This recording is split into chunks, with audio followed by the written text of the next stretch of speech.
వచ్చినటువంటి సదానంద రెడ్డి గారికి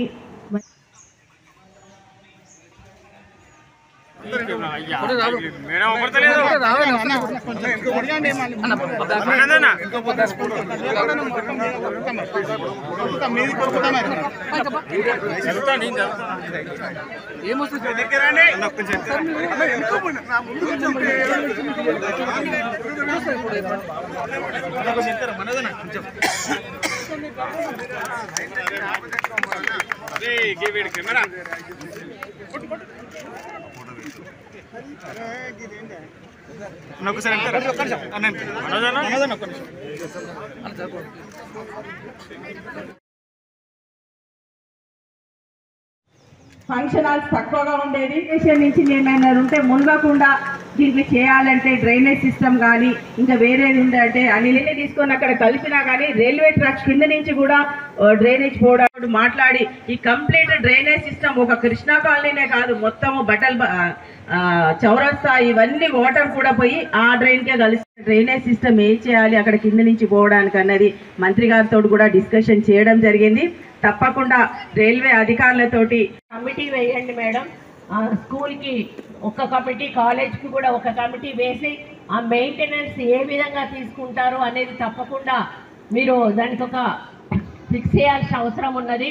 మరి అదేవిధంగా మన మేయర్ గారు చెప్పినట్టుగా దీనికి అవసరం ఉన్న ఏదైతే డ్రైనేజ్కు సంబంధించినటువంటి ప్రాబ్లం ఏదైతే ఉందో ఫస్ట్ మీరు స్టార్ట్ చేసే ముందు కార్పొరేషన్ ఇంజనీర్లు ప్లస్ మీ కంపెనీ వాళ్ళు కూర్చొని డిస్కస్ చేసినాక అది ఏ విధంగా ముందు ఎర్త్ నుంచి స్టార్ట్ చేయాలో మరి ఆలోచించి దాన్ని మళ్ళీ కార్పొరేషన్ వాళ్ళు దాన్ని ముందుకు తీసుకుపోయే విధంగా డిజైన్ చేసి కన్స్ట్రక్షన్ స్టార్ట్ చేయాలని కోరుతా ఉన్నాను. అదేవిధంగా కృష్ణా కాలనీ వాసుల కష్టాలను కూడా మరి ప్రకాష్ ప్లస్ మరియు కార్పొరేటర్ గారు చెప్పారు. దాన్ని కూడా నిర్మూలించాల్సిన అవసరం ఉన్నది. మరి ఇప్పటికే డ్రైనేజ్ వ్యవస్థ మీద మేము ఒక నిర్ణయానికి వచ్చాము అని అన్నారు. తప్పకుండా మేయర్ గారు, కమిషనర్ గారు మనం కూర్చొని మరి దాన్ని ఏ విధంగా సాల్వ్ చేద్దాము, మన డిపార్ట్మెంట్ వాళ్ళని ఒకసారి కాలనీకి పంపించి సర్వే చేసి దాన్ని ఏ విధంగా మరి సొల్యూషన్ తీసుకొద్దామనేది కూడా ఆలోచిద్దాము. అదేవిధంగా మేయర్ గారు చెప్పినట్టుగా ఈ యొక్క అన్ని డ్రైనేజెస్ కూడా ఈ యొక్క మన రైల్వే లైన్ దగ్గర ఉన్నటువంటి డ్రైనేజ్లో కలుస్తాయి. మళ్ళీ దానికి అండర్ బైపాస్ డ్రైనేజ్ కూడా లేకపోతే ప్రాబ్లం అవుతుంది అని చెప్పారు. మరి తప్పకుండా మనందరం కూడా హైదరాబాద్కు ఒక టీమ్గా వెళ్దాము.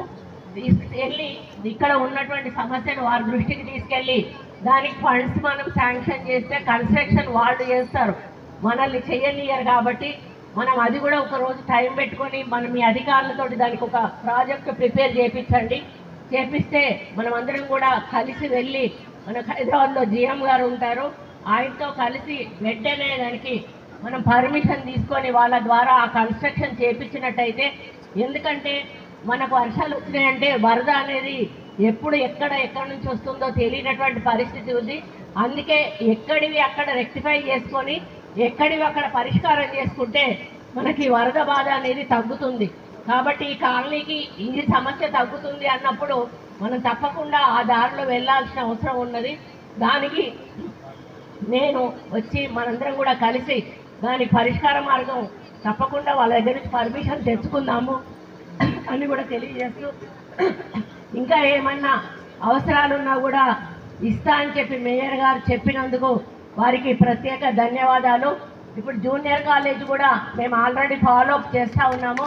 జూనియర్ కాలేజ్కు 1.5 crore అవసరం ఉన్నది. ఇప్పటికే ఒక 3-4 కంపెనీలకు చెప్పాము. మరి అది స్కూలు అది కూడా మా పిఎస్ గారు ప్లస్ కలెక్టర్ గారు ఇద్దరు కోఆర్డినేషన్లో ఉన్నారు. అది కూడా త్వరలోనే ఈ మధ్య కాలంలోనే కంప్లీట్ అవుతుంది. వాళ్ళ దగ్గర నుంచి కూడా కాన్సెంట్ తీసుకున్న తర్వాత మేడం అన్నట్టుగా ఆ బిల్డింగ్ కూడా పడగొట్టేసి ఇది అది 2 కూడా కంప్లీట్ చేసి మరి ముందుకు తీసుకెళ్దామని తెలియజేస్తూ, మరి ఈ యొక్క ఉన్నటువంటి ఈ ఎగ్జిస్టింగ్ బిల్డింగ్ కూడా బాగానే ఉంది, దాన్ని డిస్మెటల్ చేయాల్సిన అవసరం లేదు అని చెప్పి కలెక్టర్ గారు చెప్తా ఉన్నారు. వారికి విజ్ఞప్తి చేస్తూ ఉన్నాను, మీరు మరి నా ఫండ్స్ అయినా పర్లేదు, నేను ఇవ్వడానికి రెడీగా ఉన్నాను. మీరు కొంచెం దాన్ని మళ్ళీ రెనోవేట్ చేయడానికి ఏమేమి అవసరం ఉంటుంది అని చెప్పేది మీరు ఎస్టిమేషన్ వేయించి వాటన్నిటికీ కలర్స్ కూడా వేయించి మంచి నూతన భవనంగా దాన్ని కూడా తయారు చేయాలని చెప్పి తెలియజేస్తా ఉన్నాను. మరి అదేవిధంగా అరవిందో వాళ్ళకి ఇంకొక విజ్ఞప్తి చేస్తూ ఉన్నాను. మీరు ఎట్లాగూ కాలేజ్ బిల్డింగ్స్ కడతా ఉన్నారు, దానికి ఫర్నిచర్ కూడా మీ ద్వారా ఇస్తే బాగుంటుందని. ఎందుకంటే పిల్లలకి